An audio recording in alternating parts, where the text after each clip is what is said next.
and welcome to another video. Today I am going to be making my famous honey hoisin roast chicken, and this one promises to be good. So stay tuned as I take you through the respective stages.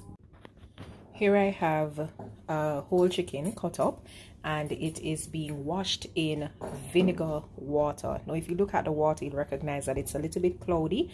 That's good, because what it's really doing is removing all of the additional impurities that we do not want coming from the chicken, things such as the bloody water and any little thing that you'd find. You know, normally if you look inside the thigh, the back section of the thigh, there's always a lot of stuff there to be cleaned out and all of that, and that can be a little bit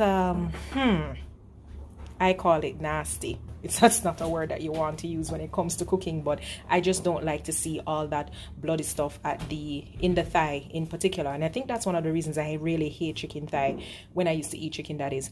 But as the situation is, the vinegar here not only cleans the chicken, the water that is, but it also acts as an agent to tenderize the meat. The acid that is to be found in the vinegar will aid in tenderizing the meat and also give the chicken a lot of flavor when it is seasoned and when it is cooked.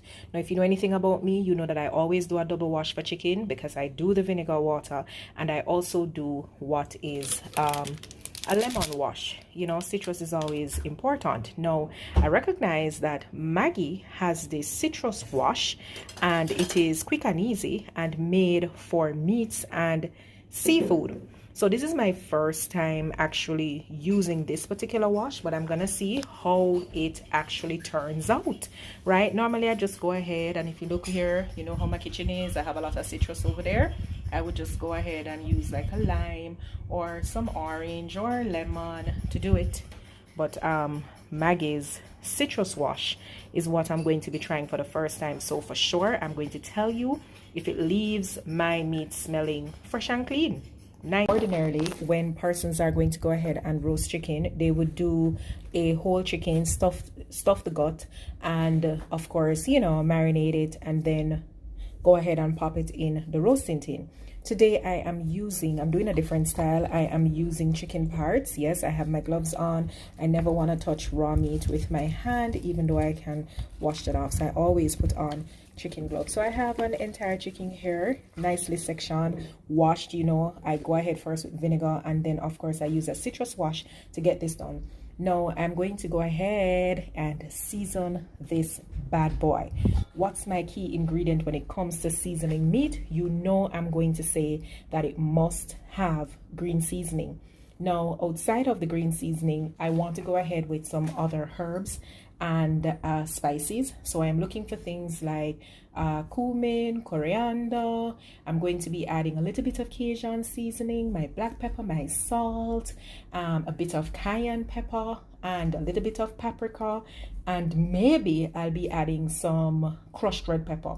That might be optional at this point in time, but I am going to be using a dry rub here, and I'm also going to be adding a little bit of rosemary. Now once I do that, I'm going to go ahead and butter that chicken. You see, you might have asked yourself the question, why did I leave the chicken skin on? We're going to need the chicken skin to be on because this is going to have to crisp up. Right on the inside, we want that chicken to be moist and juicy, all right, full of lots of flavors, and this is going to be finger licking good. KFC ain't got nothing over this chicken. It's going to be finger licking good. So I'm going to go ahead now, and I'm going to add my seasoning. So I'm going to go ahead first. I've added my pink salt. Now I'm going to go ahead and I'm just going to add a bit of black pepper. Let me steady this camera.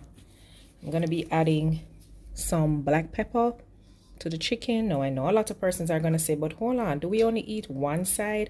I'm using island spice black pepper, and even though it says island spice black pepper, notice I still label everything here black pepper, as if the word black pepper is not already above it. Once I'm through with the black pepper I'm going to be adding a little bit of Cajun seasoning.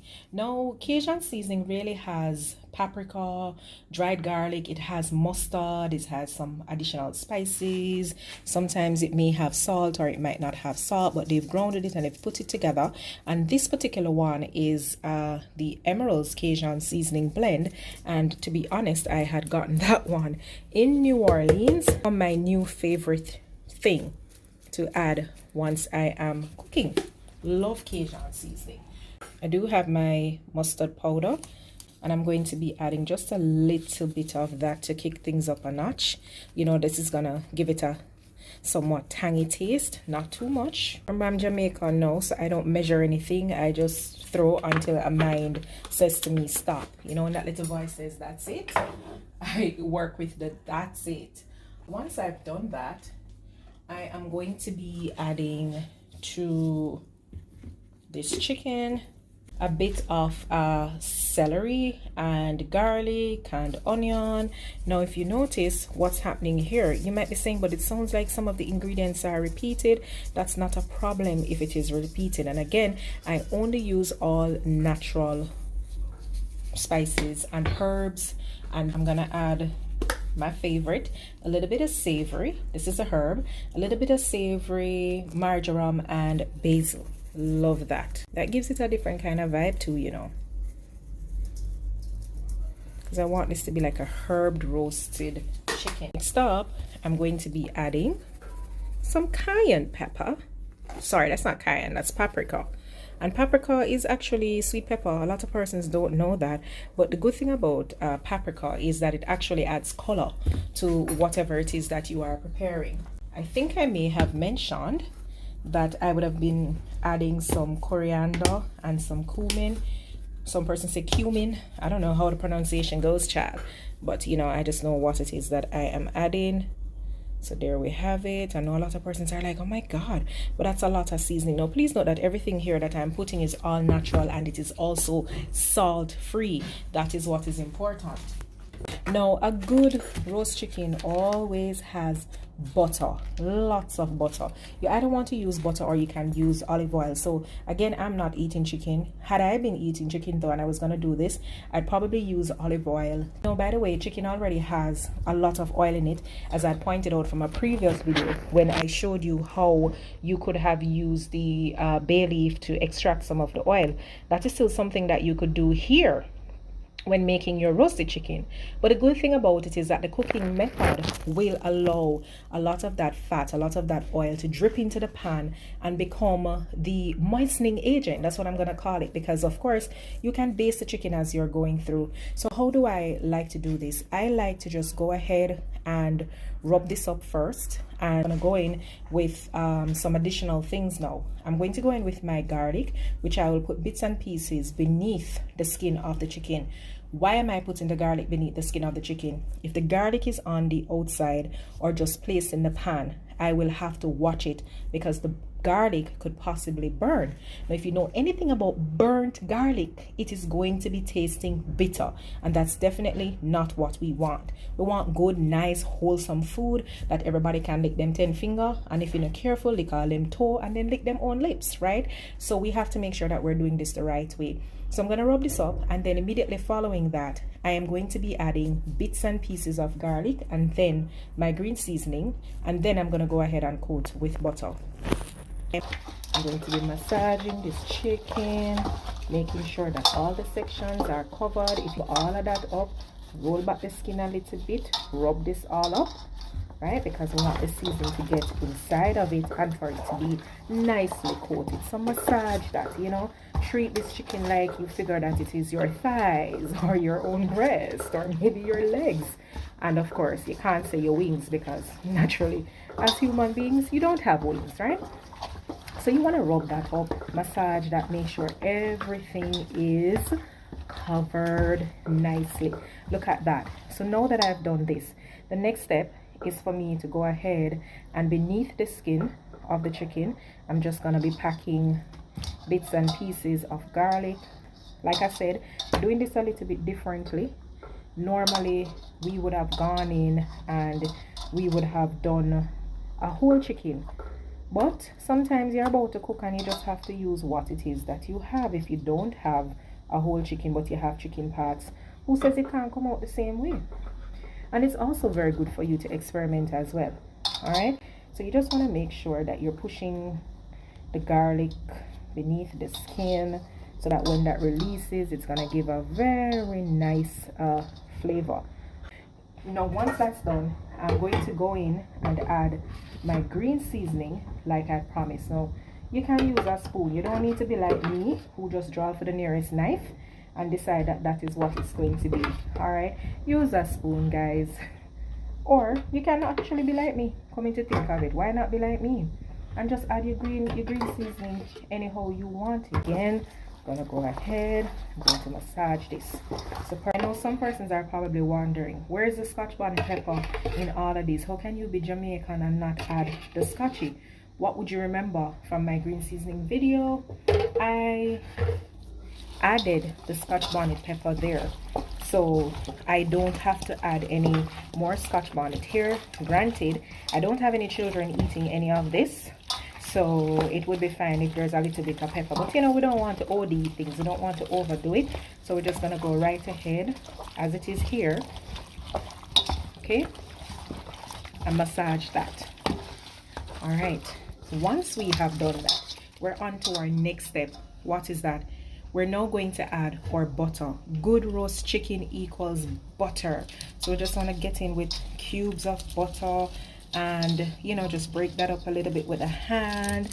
We're going to massage it. This is where it gets messy. This is also why I definitely use a glove, a pair of gloves actually. Is a pair of gloves or a pair of gloves? Whatever it is. This is exactly why I use it. So you want to be rubbing that in again. All right, massaging it, both hands. See the butter here, everything to become nice and melted.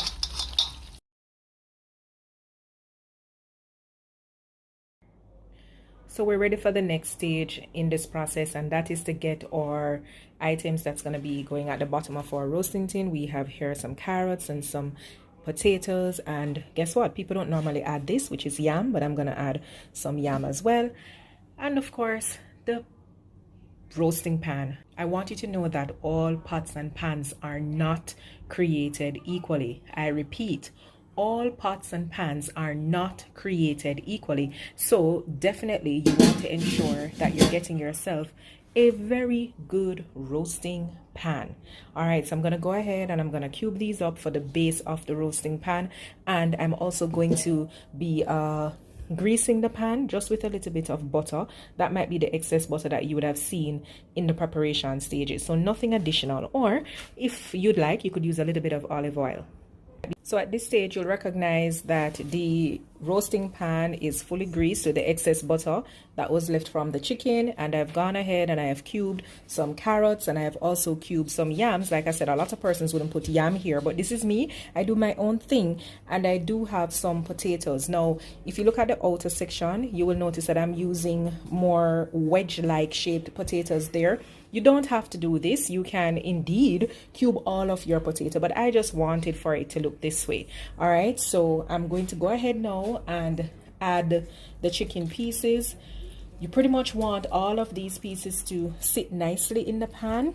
No worries if it is that the pieces are sitting over the bed that has been created here. That's even better, because what it means is that it will serve as a cushion for your meat as it goes through that cooking process. So it's actually no problem if it is that it sits on top of it. So I'm just going to pack these in nicely.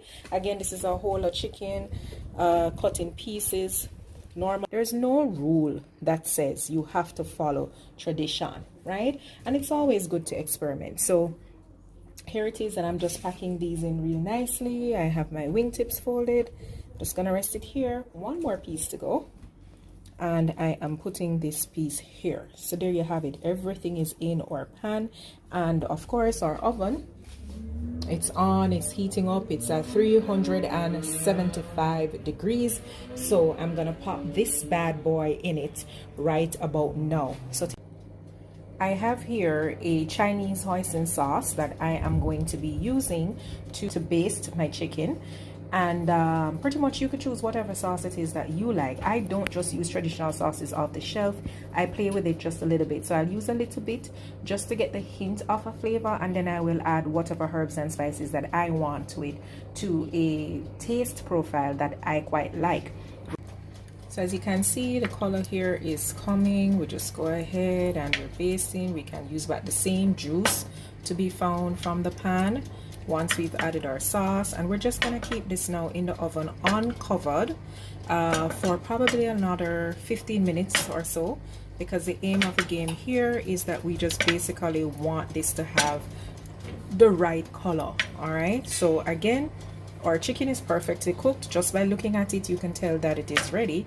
But in Jamaica, we don't eat white and plain boring looking meat. Our meat must have color, and to be honest, the darker the meat, the better it is. That's how we like it. All right, so here's the finished product. This is roasted chicken via style. So I'm going to go right ahead and I'm going to plate this up, serving it on a bed of lettuce with 2 scoops of jasmine rice. Look at all that juice, excellent color. The skin is of course crispy, and I know beyond a shadow of a doubt that this chicken is going to be bursting with lots of flavor. And final product, Via's roast chicken, served with jasmine rice, bed of lettuce, and some veg. Look at all that goodness, ladies and gentlemen. Let me zoom in so that you could see how nice that chicken looks. Excitement. Had I been eating chicken, this is one of those moments where I would eat until I am tired. If you have tried this recipe, go ahead and drop a line in the comment section to let me know how it turned out for you. And of course, if you love this, like it, give it a heart, comment, share. This is Vibing with Via, roast chicken style.